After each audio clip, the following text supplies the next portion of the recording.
Is this overreach by the police?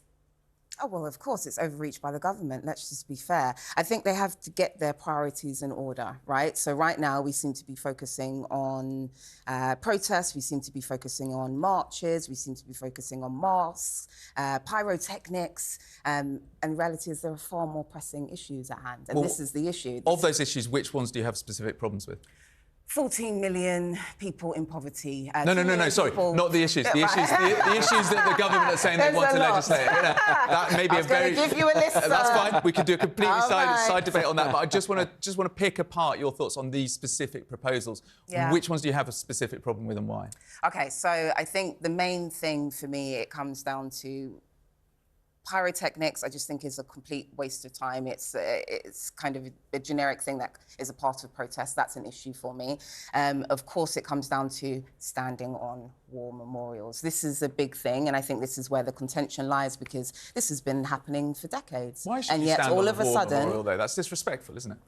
But there are loads of things that are disrespectful. I personally think what's disrespectful, again, not to go on a tangent, but we have to stick on the topic. What's disrespectful is prioritising protests over homelessness, prioritising protests over the NHS, prioritising protests over poverty. Meanwhile, people are literally ripping out their teeth, their own teeth, because they can't get a dentist appointment, whilst the government focuses on masks, pyrotechnics, and standing on cement. This is why I have an issue, and this is why originally, sir, I spoke about priorities, because the priorities are all wrong. I mean, we were speaking... This debate, we'd like to talk about what the government wants to do in terms of protesting. We had a big debate yesterday about their plans when it comes to dentistry.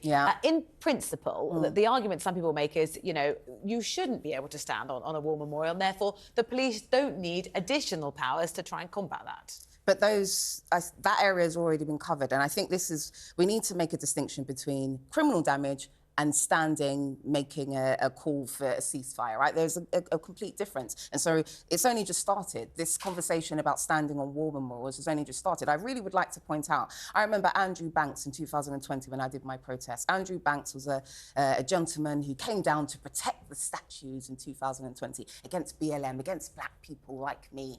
And then he ended up urinating on a memorial for a policeman who was stabbed to death.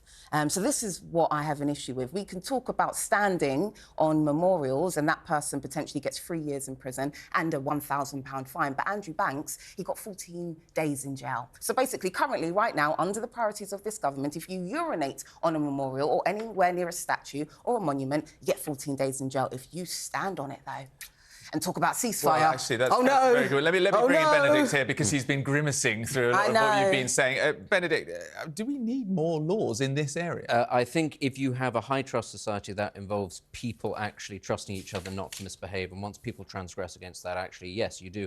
I don't think it's actually to do with respect. I think it's to do with provocation. Actually, what we had last time... What's wrong with a bit of provocation? Well, because what we had last time where there was this, the suggestion that people might be trespassing on war memorials was that thousands of people turned up and very angrily started attacking the police.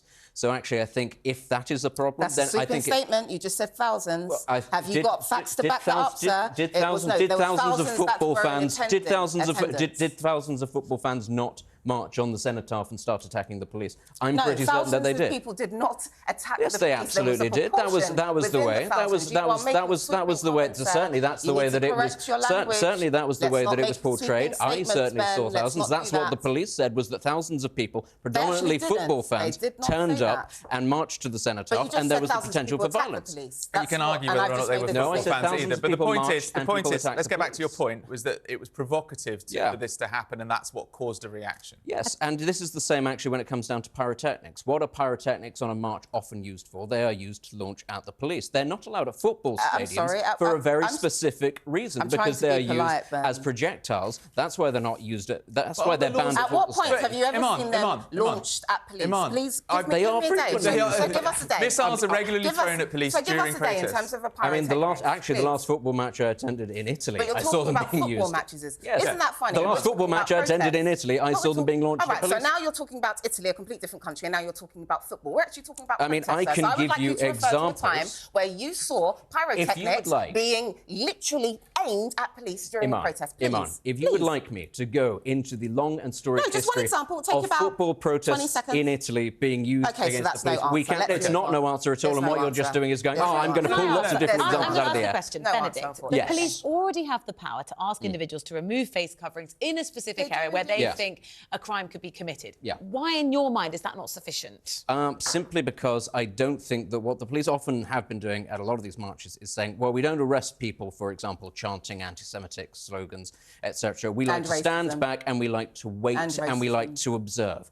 If actually you then have to wait and observe and you look at the footage of a march and say, oh, actually, we can't tell who's actually doing the chanting because their faces are covered, I think actually that's not an unfair thing to say, right, well, if this is what's going to be happening at marches... If this is not sweeping statements. Have you been on to it? Have you been to I tell you what, for somebody who's offering a lot of sweeping statements, I'm hearing a lot of sweeping statements. You're wrong, you're wrong, you're wrong. This is all we seem to get, because you actually are wrong. That's all. Imarn, I do apologise. Where do you stand on the face covering issue? See, it's interesting because for me, it comes down to two things. The hypocrisy of the fact that we spent many years, at least two, from the police and this government talking about, you must wear a face covering. In fact, we're going to arrest you. Obviously, during COVID, you don't remember that time where you were literally going to be arrested for not having a mask? Yeah. And now we've transitioned to masks. So that's interesting. But for me personally, it comes down to policing. Better policing, which makes their life easier. So if you wear a mask, it does make policing easier. That is something I will always subscribe to.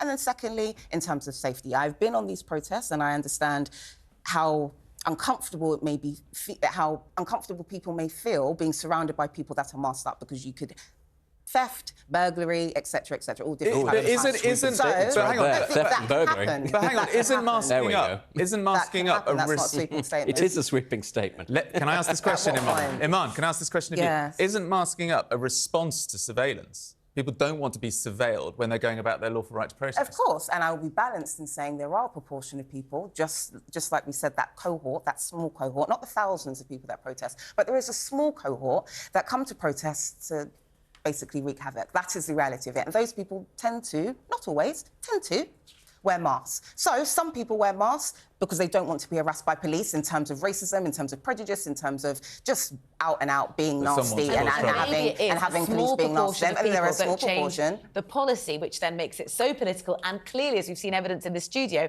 highly controversial. Thank you both so much for coming on, Imarn, Benedict.